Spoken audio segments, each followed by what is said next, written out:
Hey guys, welcome back to Halligan Moto. So today I'm going to be doing a walk around of my other bike.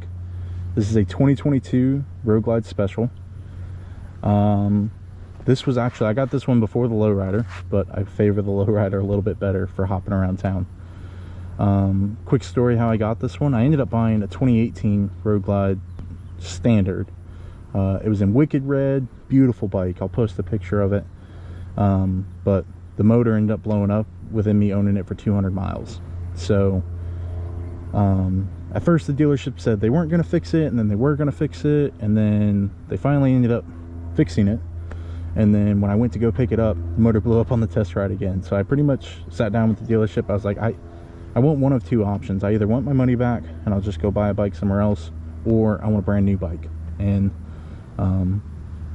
I think like every dealership would probably make this choice. They chose to switch me out, get me on a new one. And that's where this one came from. They actually did not have this one here. They had to drive a couple hours away to go get it. And they brought it back to me, and it's been amazing. So 2022 Road Glide Special in Gunship Gray. I've done a lot to this bike. I'll kind of go in order on how I did it. The first thing that I did, and it didn't even leave the dealership until it was done. I had some slip-ons that came on the 2018. They were RC components. Those immediately went on. As you can see now, these are definitely not RC components. These are Tab Performance. I love them. Love the sound. And I'll get to the story on how I got them. But slip-ons were first. The next thing is I did a windshield. I believe I did this the same day. This is a Clockworks 9-inch blackout. It's great. Great for me, great for two-up riding. When I wear my full face, I do get a little buffeting on the top of my helmet, but my half shell, I'm good to go. And two-up riding, no matter what helmet she's wearing, she normally does pretty good. After that, I went with these KST 12-inch Bison. I did these over the factory 47s just due to the adjustability. These ones, obviously you can rock them forward and back, but I can move in and out. So if you look at mine compared to factory 47s, I do have a little bit of a wider stance when I'm sitting, and I find that comfortable, find that better for me on longer rides. You'll see on the lowrider I sit a little bit closer, a little bit further in, but on the Road Glide I'm sitting a little bit further out. After that, I believe I did a seat. This is not the original seat I had on there. I had a San Diego Custom Saddleman. It just wasn't comfortable for two-up riding. It was beautiful for me, but for two-up riding it just wasn't there. So this is the Saddleman Get Lucky seat. It's different than the regular step-up. The back seat is a little bit wider. I got the matching backrest to go with it. Again, this is not the original one I had. I had a Suicide Chopper 12-inch pointed to match the handlebars, but it's just not comfortable. So I got the Harley Hold Fast with the Saddleman. I actually think I ordered this pad to match the San Diego Custom, because this one's perforated and this is not.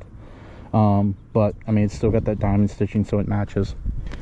And then I think when I did that, I also did the mini floorboards as well. She finds them very comfortable. The pegs are just not there. After that, I think I did the really big thing, or one of the big things. I did my sound system. I know I didn't want to go with Harley's, just because I heard it's super quiet and there's not much adjustability to go with it. So this is Infinity Audio by Harman Kardon. I have 6.5s up front and 6x9s in the back. Both have tweeters in the center of the speakers. They sound beautiful. I've won a couple sound competitions with them, got a couple trophies. But it sounds great, and I can hear them at highway speed. And that's the big thing, is I can be wide open throttle and I can still hear it. And I got a 1000-watt Hertz amp. I believe it's a Hertz. I know it's 1000 watts, but sitting inside the fairing. I do not have the amp that goes in the saddlebags. I didn't want to lose any space more than what I was already losing with the lids. And these are not cut lids, or these are not bought lids. These are cut lids. I cut them myself. I've seen some people where they get this super flush, they go in there and they chisel it down.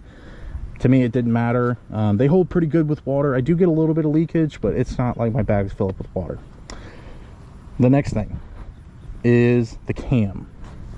I did a Harley Davidson Stage 2 torque cam. It's been great. you know. I did the torque cam because it was under warranty when I did it, and honestly I probably wouldn't change it too much. I think the one thing I would change would probably be the tuner, just to get it a little bit better, because I mean I do have the Harley tuner, so it's EPA compliant and it works, but there's more power on the table. So I think that would be the only thing I would change, is get a better tuner. But nonetheless, I fucking love it. It's great, makes a whole lot of power low end, and it's a solid cam. It's a solid stock cam that you can throw in, and it does good. Like I can smoke 117s, I can smoke tuned 117s with it. It's a great cam. Tuner is okay, but mechanical parts, it's awesome. But that's that. If you have nothing further, have any questions or anything, drop it down in the comments. This is Halligan Moto. Ride safe, stay strong.